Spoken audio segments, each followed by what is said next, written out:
Hello everyone, মই তিল ভাজি আছিলো মই ভাবিছিলো পিঠা খাম মাইনাই সদায় কৰি থাকে তাই বোলে তিলৰ লাৰু খাব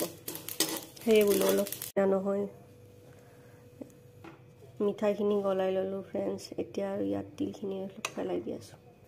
তিলখিনি দি এবাৰ অলপ লৰাই দিম বহুত আগতে মই বনাইছিলো এনেকৈ তিলৰ লাড্ডু চাই থাকিব আপোনালোকে এইটো মিঠাই কাপ খাব কি নাইবা ভাল লাগিলে ভিডিওটো লাইক কৰি দিব কমেন্ট কৰি দিব যিসকল নতুন আছে ফলো কৰি দিব এইখিনি মই প্লেটত উলাই লৈছো এইবাৰ আৰু বহুত গৰম কাৰণে এটা প্লাষ্টিকত হাতত বান্ধি লৈছো যাতে নিপুৰে কাৰণ ঠাণ্ডা হলে বনাব নোৱাৰিম এতিয়া আৰু এনেকৈ বনাই আছো আৰু কি যে গৰম ফ্ৰেন্ড কি কম আৰু